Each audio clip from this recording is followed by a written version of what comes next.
Negara bilang ini penertiban. Publik menyebutnya pencabutan izin. Tapi banyak yang bertanya pelan-pelan, ini benerin masalah atau hanya ganti pemain? 28 korporasi dicabut izinnya. Katanya melanggar aturan. Katanya merusak lingkungan. Dan katanya merugikan negara. Pertanyaannya, kenapa baru sekarang? Kemarin kemana aja?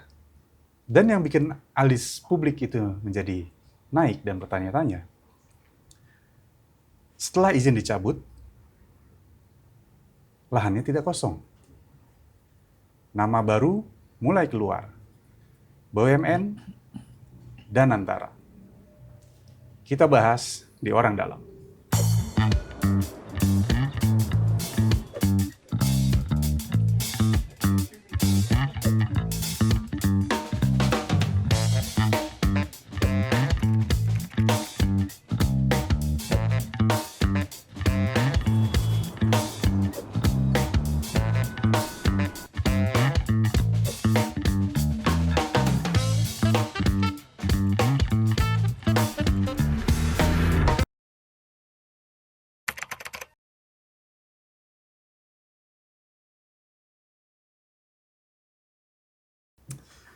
Oke, Matt. Satgas Penertiban Kawasan Hutan itu mencabut izin 28 korporasi.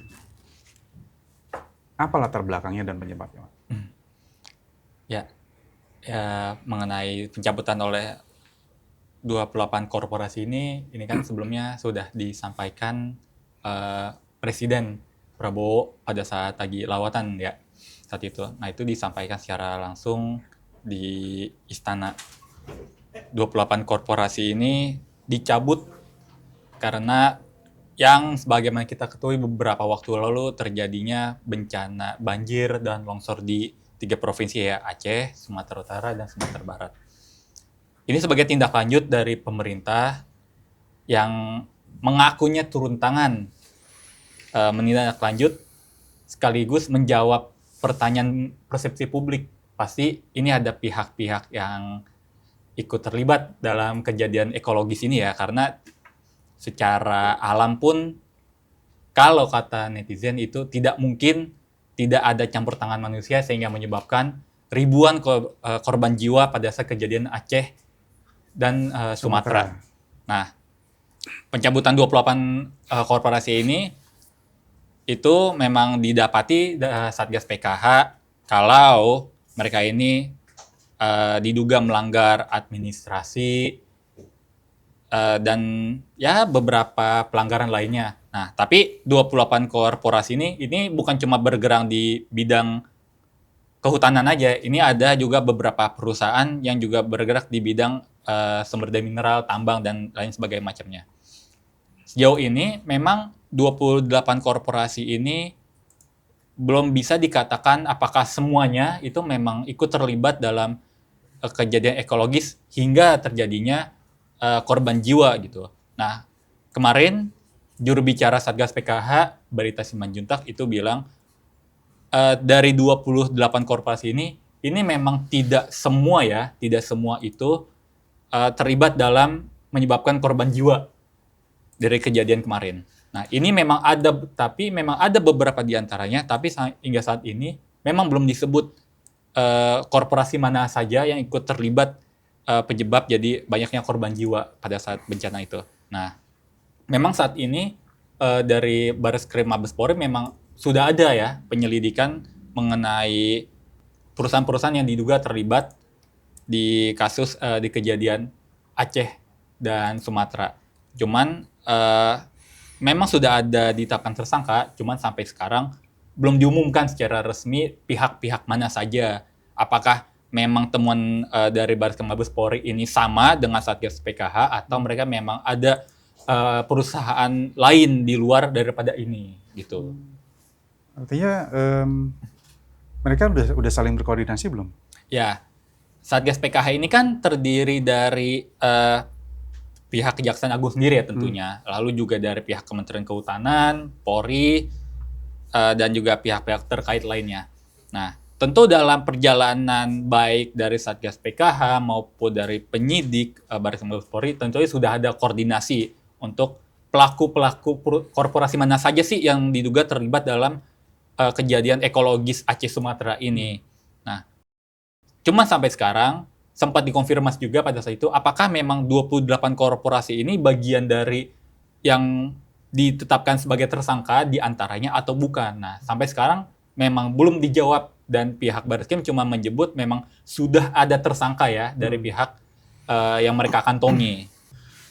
Artinya kan evaluasi dan pelanggarannya itu sudah disampaikan ke publik ya. Ya, betul. Tapi yang menjadi pertanyaan itu, kenapa setelah izinnya dicabut, kemudian jadi ramai pembicaraan itu pengelola barunya, bukan pemulihan lingkungan dan hak warganya. Nah, ini kan kalau alihnya dari Satgas PKH adalah ini memang akan beberapa itu akan difungsikan lagi sebagaimana fungsi perusahaan awalnya. Misalkan ada 3 perusahaan yang bergerak dalam bidang kehutanan. Nah, itu akan dibalikan ke BUMN dan Antara, nanti tetap akan menjadi korporasi yang bergerak di bidang kehutanan. Lalu ada juga yang di bidang pertambangan gitu. Itu akan dikembalikan lagi ke BUMN di bidang pertambangannya. Nah, tapi memang ada beberapa itu yang dikembalikan lagi fungsinya entah jadi hutan aslinya atau semacamnya. Memang sampai sekarang belum diketahui. Nah, ini memang cukup mengejutkan ya. Padahal kalau kita lihat use case-nya itu anggaplah salah satu yang akan diambil itu di bidang pertambangan itu yaitu PT Antam. Nah, PT Antam ini sempat terlibat kasus korupsi di Kejagung. Nilainya triliunan. Yang terlibat yang cukup fenomenal ya itu suaminya Sandra Dewi Harvey Muiz. Nah, kalau kita track record ke belakang, kalau kenapa jadi PT Antam lagi yang harus dilibatkan, padahal sudah pernah terjerat kasus korupsi dan itu sampai triliunan. Nah, ini memang patut dipertanyakan apakah memang ini ingin mengamankan orang-orang yang lama lagi supaya cuma daur ulang doang pada akhirnya, atau memang pemerintah ini cuman ingin menjawab keresahan publik saja supaya terkesannya ada kerjaan lah ibaratnya. Tapi gini Mas, di lapangan sendiri waktu di Kejaksaan itu Satgas PKH itu punya ini nggak sih kayak perusahaan 28 perusahaan ini ada pengajuan, misalnya pengajuan dia dalam artian gue mau membela diri gitu atas apa yang gue lakukan, itu ada nggak sebenarnya dari laporan Satgas PKH sendiri? Karena seolah-olah yang udah ditentukan sama 28 perusahaan ini, ya udah, lu nggak bisa ngapa-ngapain lagi habis itu. Izin sudah dihapus, lu nggak bisa main lagi di lokasi itu. Kayak gitu nggak? Ada nggak sih sebenarnya? Nah, memang sampai sejauh ini Satgas PKH itu belum menerima laporan dari 28 korporasi ini apakah ada yang mengadu ya, dalam artian mengadu ke Pengadilan Tata Usaha Negara untuk menggugat pemerintah. Karena 28 korporasi ini yang dikantongi Satgas PKH memang terlibat pelanggaran administrasi baik dari segi kehutanan, pertambangan, dan lain sebagainya macamnya. Kalaupun memang ada dari 28 korporasi ini yang ingin menggugat, sejatinya Satgas PKH siap-siap saja kalau buat ngeladinin gugatan dari korporasi tersebut. Cuman Satgas PKH ini kekeh kalau setelah diumumkan pengumuman 28 korporasi ini dicabut, itu mereka perusahaan-perusahaan itu wajib untuk menjalankannya gitu. Jadi kalau kayak terkesan sepihak, ya memang terkesan sepihak gitu. Cuman tidak ada rentang waktu yang jelas. Perusahaan-perusahaan ini harus berapa lama untuk mengosongkan perusahaan-perusahaannya itu, lahannya tersebut gitu. Jadi mereka cuman mendalihkan begitu mereka walaupun mereka belum menerima surat, tapi sudah mendengar, kan memang disiarkan ke banyak stasiun televisi nasional kan. mengenai pencabutan ini. Nah, begitu mereka mendengar, mereka wajib dan harus menjalankannya, gitu. Jadi kalau terkesan cuma sepihak ya benar sepihak, dan sampai sekarang ini Satgas PKC memang belum menerima adanya dari 28 korporasi ini sudah menggugat pemerintah atau belum. Nah, ini 28 perusahaan dianggap bersalah sama pemerintah. Dianggap bersalah. Tapi pasti kan ada yang mengeluarkan izin mereka kan. Ya, Nah, Satgas PKH udah sampai situ belum? Sampai menelusuri itu dari di lapangan. Atau cuman ya udahlah 28 aja yang salah nih, yang lain nggak diusut di belakangnya gitu. nah memang dari PKH sendiri ya, memang mengakui kalau yang pencabutan ini kan ya melibatkan dua institusi kementerian. Iya. Dari institusi Kementerian Kehutanan Heeh. dan Kementerian ESDM Soal Iya. izinnya ya. Soal izin kan. soal izinnya Ah. gitu. Nah, itu sebenarnya juga secara logisnya apakah dua kementerian ini terkesannya kayak tutup mata gitu. Begitu mereka pasti perihal izin tambang dan kehutanan ini kan bukan cuma 1-2 tahun, ini bertahun-tahun dan butuh waktu yang lama gitu. Kenapa baru sekarang? Kenapa baru sekarang? Kenapa harus menunggu ada korban Korban jiwa gitu? Iya. Kan korban jiwanya juga kalau nggak salah udah mencapai angka 1.000 Iya, kurang nggak lebih ya. kayak nggak adil aja gitu. Betul, Kenapa perusahaan betul, yang betul. disalahin tapi izin yang bikin izin itu siapa gitu sampai Betul. sekarang gitu. Padahal belum tentu juga 28 korporasi ini juga betul terlibat gitu Iya. kan. Karena memang adalah 28 korporasi ini memang belum tentu ikut bertanggung jawab atas penyebab kematian korban jiwa, tapi malah ikut diseret-seret gitu. Padahal kalau secara lihat dari sisi internal perusahaannya ya lagi-lagi ini harus ada yang nganggur lagi-lagi kan. Panjang lagi urusannya. Nah, isu rencana akan diambil alih sama BUMN dan antara itu kayaknya kalau nggak salah muncul dari Satgas PKH ya waktu itu pertama Ya, kali dari TKH. Kenapa dia bisa mengeluarkan statement itu ya, Mat? Karena kalau dari Barita bilang ini selaku yang mengelola badan usaha milik negara kan ya kalau kita sebutnya yang the power-nya kan di Danantara ya. Iya. Nah, jadi teknisnya bagaimana ini memang belum dijelaskan ya bagaimana buat pengambil alihan perusahaan-perusahaan tersebut nanti akan dipegang oleh Danantara lalu BUMN dan terkait lainnya. Bahkan Satgas PK sendiri tidak menentukan tenggat waktu kapan perusahaan-perusahaan ini yang sudah dicabut izinnya itu bahkan mulai bergerak masuk supaya cepat-cepat menempati perusahaan yang dicabutnya ini. Iya, nggak masuk akal aja. Itu Iya. itu lokasi rusak, lahan rusak, bukannya diperbaiki, Bikin- tapi malah dikasih orang lain yang untuk Ya, ngerambah itu lagi. Jadi Nah. kayak nggak masuk akal aja maksudnya. Tapi ini menariknya begini, Bang.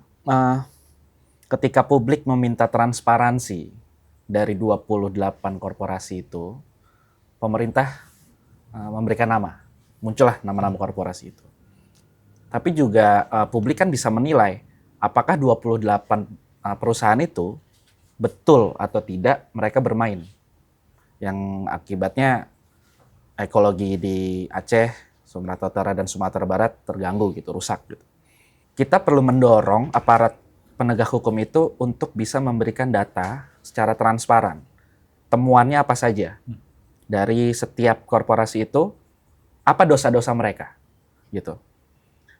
Lalu dengan adanya transparansi itu juga baik bagi citranya penegak hukum karena mau memberikan data, temuan, gitu.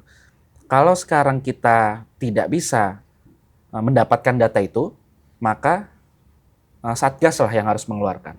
Nah, juga terkait Danantara tadi, apakah ini adalah seragam baru gitu kan? Apakah ini adalah proyek cuci tangan yang dilakukan oleh pemerintah?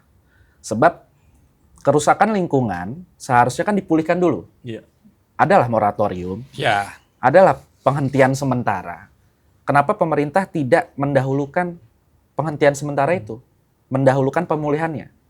Kenapa langsung tiba-tiba berpikir bagaimana menggunakan lahan yang dikelola oleh perusahaan bandel, lalu diambil oleh negara? Pemerintah juga sebaiknya bisa memikirkan apakah di situ ada hak-hak ulayat dari warga setempat. Ada tanah adat nggak di situ? Kalau ada tanah adat, berarti pemerintah harusnya mengembalikan dulu hak-hak warga itu. Jangan langsung diambil. Nah, nanti bakal jadi presiden buruk dan bisa jadi problem baru gitu. Masalah barunya adalah ketika tanah itu diakuisisi oleh pemerintah dengan tangan Danantara, maka Danantara kan dan BUMN lainnya ya yang mengelola itu wajib dong menemui warga. Apakah lahan mereka sudah diukur misalnya? Apakah penghentian ini sudah cukup bagi mereka? Dan jangan lupa harus ada ganti rugi. Nah, ganti ruginya ini apa? Gitu. Apakah dengan tanah adat yang diambil oleh Danantara itu bisa atau cukup untuk mengganti rugi lahan rakyat yang rusak atau tidak? Nah, sebaiknya pemerintah itu mendahulukan pemulihannya. Jangan ganti seragam. Kalau dari 28 perusahaan ini adalah perusahaan swasta, lalu Danantara masuk, artinya nanti ketika ada bencana susulan, misalnya begitu ya, atau potensi bencana di masa depan, nanti masyarakat mau demo kepada siapa? Karena negara melalui Danantara mengambil alih lahan-lahan itu.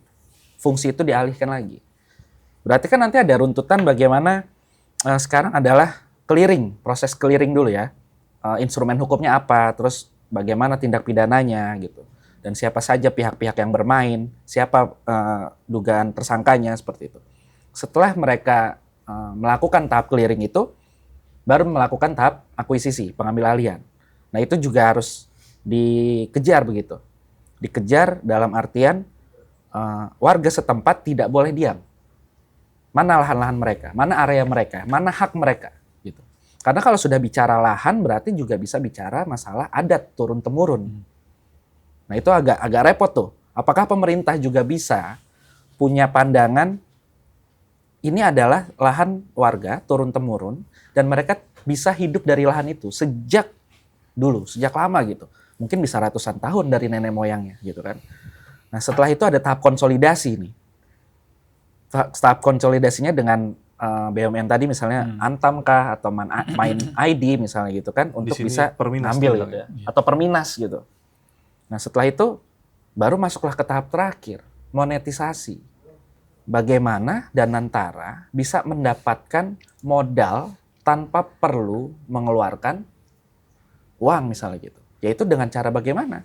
Lahan-lahan yang tadi dikelola perusahaan bandel diambil alih, lalu bisa jadi nggak sih secara ekonomi nanti mereka bisa mengundang investor untuk bisa di situ? Kalau sekarang kelihatannya kalau dari isu-isu yang masih bergulir sekarang tuh kesannya tuh malah BUMN atau si Danantara ini kayak mau ambil paksa lahan gitu. Kebutuhannya untuk apa itu kayaknya? Atau emang kondisi saat ini misalnya tambang emas Martabe contohnya emang karena lagi emas lagi tinggi gitu kan? Bisa mendapatkan pendapatan buat negara atau lebih besar atau segala macam itu kita nggak tahu. Kayak kesannya kayak ngerampas gitu loh. Tapi motif ekonomi itu terlihat sih gitu. Motif ekonominya terlihat karena daripada beli tanah mahal gitu kan. Konsesi kelola udah aja. ada. Konsesi punya Dirampas. negara emang sih Iya. sebenarnya. Cuman kan kayak dirampas. Tapi kan hak-hak swasta itu kayak tidak dilihat sama si pemerintah ini kan. Atau mungkin juga ada kaitan antara pencabutan izin ini dengan kebutuhan lahan strategis mungkin ya, atau proyek besar tertentu. Nanti Ya, dibalutnya itu pasti dengan alasan disebut proyek situ strategis nasional. Hmm. Kalau dikelola ulang kan berarti valuasinya bisa triliunan mungkin kan? Ini kesannya tuh kayak dampak setelahnya ini loh. Apakah swasta akan melihat Indonesia sebagai lahan yang bagus untuk investasi atau tidak? Karena kedepannya itu pasti orang akan melihat presiden ini. Ya. Negara bisa seenak-enaknya mengambil atau merampas konsesi yang sebenarnya sudah dikasih ke swasta. Gitu. Bisa dikatakan- Walaupun ada kesalahan ya, Ya. tanpa ada pembelaan. Ya, bisa dibilang nanti ada trauma tersendiri lah terkait hal ini. Lalu kalau kemudian ini dikelola, katakanlah gitu ya, sama pemerintah, entah itu BUMN kah atau Danantara kah, lalu kemudian nanti yang akan mengawasi agar pencabutan izin ini tidak berubah menjadi pemindahan aset ke kelompok tertentu ini siapa? Ini yang masih belum ada penjelasan ya dari siapapun. Sampai berita terakhir yang kita terima nih Mas, ini belum ada. Karena masih akan dibahas di Kementerian SDM. Menteri SDM waktu itu Bahlil juga bilang ini masih dalam pembahasan dan masih akan dilanjutkan kalau nggak salah Jumat pagi ini dimitingkan. Ini akan diserahkan kemana? Akan diserahkan ke Perminas atau Antam itu belum tahu. Sampai saat ini juga masyarakat setempat juga belum diizinkan ini. Belum dilibatkan ya? Sejauh ini sih belum ya, berdasarkan penelusuran tim juga gitu ya. Dari tim kita yang coba menggarap isu ini juga kan belum mendapatkan statement langsung dari warga setempat gitu kan terkait hak-hak adatnya. Nah itu yang patut kita dorong juga agar masyarakat setempat itu tidak rela begitu saja lah melepaskan lahannya gitu untuk dikelola oleh negara, karena kan ini hanya seperti ganti baju aja gitu kan. Tadinya swasta lalu sekarang negara. Ujung-ujungnya kan juga untuk duit. Gitu. Kalau dari NGO sendiri udah ada respon belum? Rata-rata juga kalau kawan-kawan LSM lingkungan itu mendorong untuk pemulihan lahan gitu. Jadi tidak melulu semua lahan rusak itu harus dibalut dengan ekonomi gitu. Yang namanya lahan rusak kan bisa juga kita pulihkan dulu, lalu kita bisa hidupi lagi lahan itu kan agar bisa lebih maksimal gitu. Dan itu juga mungkin perlu berapa tahun misalnya begitu untuk lahan itu bisa pulih begitu. Tapi kalau tiba-tiba langsung masuk dengan alasan ekonomi gitu, nah itu akan jadi masalah baru sih Bang. Apa yang seharusnya bisa dilakukan pemerintah agar pencabutan izin ini tidak dicurigai menjadi ajang bagi-bagi lahan?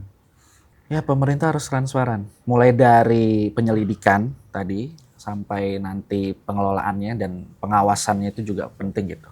Kalau bicara mencari tersangka di balik itu semua, siapa pemberi izinnya, maka pemberi izin itu juga wajib diproses gitu. Karena semua adalah runutan ya gitu. Semua itu pasti alurnya dari atas sampai bawah itu ada gitu. Ada orang-orangnya di situ. Itu juga Satgas harus bisa berani untuk mengungkap siapa saja pemberi-pemberi izin itu gitu. Karena kalau semua disalahkan kepada perusahaan, perusahaan kan mengelola dan mereka mengajukan izin gitu ya. Nah, si pemberi izinnya ini gitu. Apakah mereka juga paham sebenarnya kalau lahan-lahan itu bisa rusak gitu, atau ya sudah demi kepentingan ekonomi akhirnya mereka menerima dugaan suap misalnya gitu kan agar izinnya dipermudah dan bisa untuk beroperasi. Ya, kalau misalkan ini nanti berjalan, pengawasannya juga belum ada sih. Belum, sampai saat ini belum. Karena masih dibahas, seperti kata Bahlil. Jadi terkesan ada dipaksakan ya? Ya, sampai saat ini juga seperti swasta yang disampaikan pernyataan oleh Agincourt ya, melalui corporate communication-nya, Bu Katerina Subiran bilang, mereka menghormati. Intinya menghormati apa arahan dari pemerintah dan kebijakan pemerintah. Tapi mereka tidak menjelaskan secara detail keberatan mereka. Hanya bilang, ya udah kita akan mengikuti sesuai prosedur aja. Jadi ya serba salah kalau ngeliat seperti ini gitu. Swastanya juga kayaknya nggak bakal berani ngelawan juga. Belum ada rencana apapun dari pihak swasta nih? Sampai saat ini belum ada. Statement terakhir hanya menghormati dan dari kebijakan pemerintah serta kooperatif mengikuti aturan. Iya, sebenarnya apa yang dilakukan oleh pemerintah memberikan sanksi lah atau mencabut izin korporasi yang dianggap atau diduga menjadi penyebab terjadinya bencana di Sumatera maupun di Aceh itu patut mendapat apresiasi. Meskipun begitu, dari pihak pemerintah juga harus ada kejelasan dan transparansi bagaimana nanti pengelolaannya, kemudian pengawasannya, dan yang jelas pemanfaatannya untuk masyarakat dan negara juga harus maksimal dan dirasakan oleh masyarakat. Sampai jumpa lagi di Orang Dalam di episode berikutnya. Terima kasih.